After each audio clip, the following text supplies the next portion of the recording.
Hi everyone, welcome to the part of matching headings.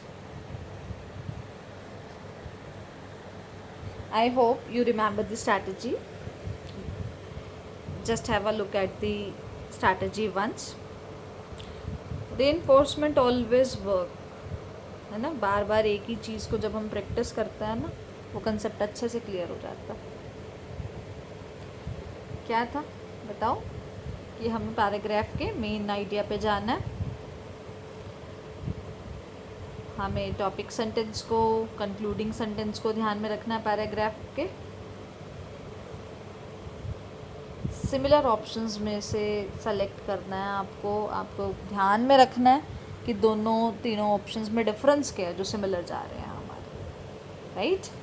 और meaning पे जज करनी है statement. Okay, here is a question for you.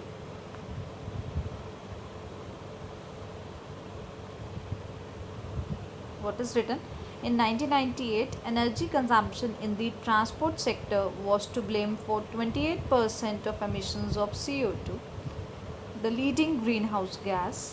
According to the latest estimates, if nothing is done to reverse the traffic growth trend, CO2 emissions from transport can be expected to increase by around 50% to 1113 billion tons by 2020, compared with the 739 billion tons recorded in 1990.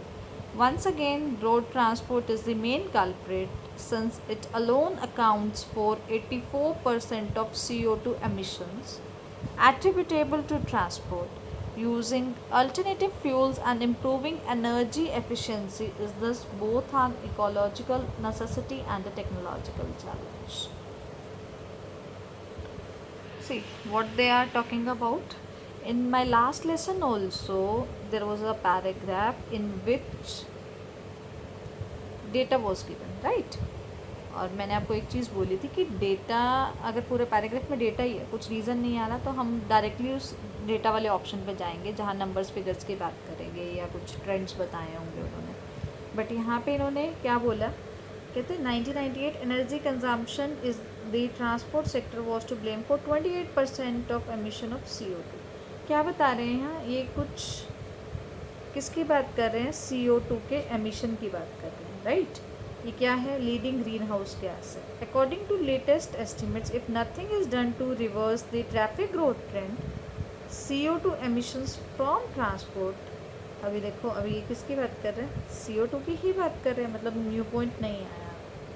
यहाँ सब data दिया उसने. Last में उसने क्या बोला है, कहते हैं using alternative fuels and improving energy efficiency is thus both an ecological necessity and technological challenge.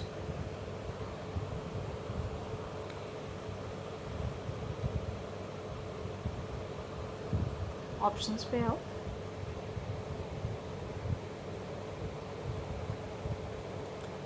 Long term की बात नहीं करी गोल की उसने, रोड्स का भी कुछ नहीं बताया आपको, डिस्टेंसेस की बात भी नहीं करी, एक्सलेटिंग कोस्ट भी नहीं बताया, need to achieve transport rebalance की बात भी नहीं करी, plans to develop major road network से भी नहीं आया, EU भी नहीं हुआ. अब इन्होंने ये चीज़ दी है, देखो CO2 का डायरेक्ट ना एज सच कोई पॉइंट मिला नहीं मुझे. अब कन्फ्यूजन है कि अब आंसर होना कौन सा चाहिए, right.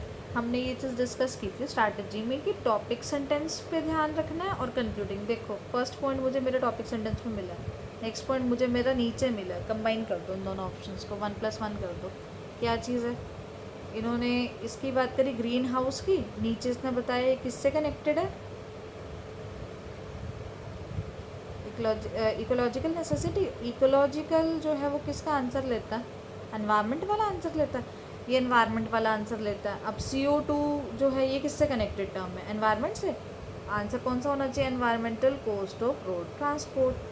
Your answer is option number 5th, right. Move on to the next question.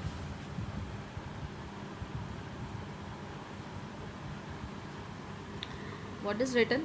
At the same time, greater efforts must be made to achieve a model shift. Such a change can't be achieved overnight. all the less so after over half a century of constant deterioration in favor of road. This has reached such a pitch that today rail freight services are facing marginalization with just 8% market share and with an international goods train struggling along at an average speed of 18 km per hour. Three possible options have emerged.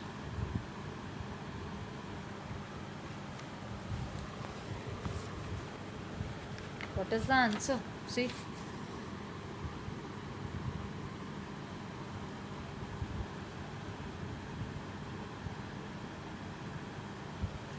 Starting में उसने देखो क्या बता रहे हैं हमें, कहते हैं at the same time greater efforts must be made to achieve a modal shift. कुछ शिफ्ट करने की बात कर रहे हैं. Such a change can't be achieved overnight. Overnight क्या होता है? रातों रात. कहते हैं ये ना रातों रात नहीं अचीव कर सकते हम. All the less so after over half a century of constant deterioration in favour of. कहते greater efforts must be made. Necessity दी है. नेसेसिटी दी है किस चीज़ की? कि कुछ शिफ्ट करने की बात कर रहे हैं, कुछ मॉडल शिफ्टिंग की बात कर रहे हैं. और कहते हैं ये रातों रात नहीं हो सकता. कुछ अचीव करने की बात कर रहे हैं और रातों रात नहीं हो सकता. आगे बोला दिस, देखो आगे क्या बता रहे हैं, all the less so after over half a century बता रहे, टाइम लगेगा. आगे उसने बोला दिस हैज़ रीच्ड. दिस का मतलब क्या है? यह कौन सा? ये जो ऊपर बताया मुझे. इट मीन्स अभी इसी की बात कर रहे हैं, कोई नया पॉइंट नहीं आने वाला. This has reached a pitch. अब फुल स्टॉप जाके 18 किलोमीटर पर आवर पे आया. देखो मतलब अभी ये दिस वाला पॉइंट ही चल रहा है. और इससे बता रहे हैं कि 3 पॉसिबल ऑप्शंस जो हैं वो निकले. ऑप्शंस पे आए. अब देखो कौन सा आंसर होना चाहिए आपका.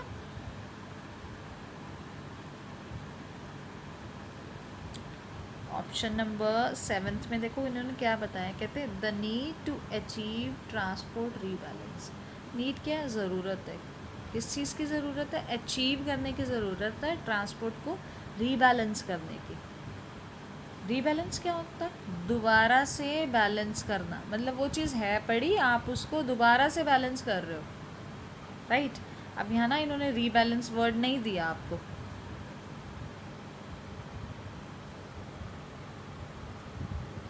नहीं दिया ना, रीबैलेंस टर्म नहीं दिया आपको. अब रीबैलेंस वर्ड नहीं दिया मुझे, लेकिन उसने ये बताया था must be made. Must be made का मतलब किए ही जाने चाहिए, कंपल्शन है, उस चीज़ की ज़रूरत है. इसने बोला नीड टू अचीव. सेम है ये. Must be made to achieve, need to achieve. अब ये था कि ट्रांसपोर्ट रीबैलेंस कैसे आया. इसने बोला है कि अचीव अ मॉडल शिफ्ट. एक मॉडल शिफ्ट हो रहा है, मतलब वो चीज़ है पड़ी, अब उसकी शिफ्टिंग हो रही है. रीबैलेंस क्या है? ऑलरेडी वो उस चीज़ चल तो रही है, लेकिन मैं उसमें दोबारा बैलेंस लाने की कोशिश कर रही हूँ. राइट. और उसने बोला था कि ये रातों रात नहीं होगा, इसके लिए आपको एफर्ट्स डालने पड़ेंगे. Need to achieve transport rebalance. Option number 7 is the answer. Now there is a homework for you. You just try it at home.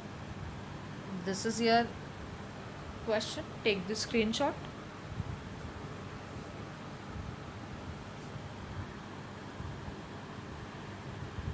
One more is there. Okay, these we will discuss in my next video. Thank you.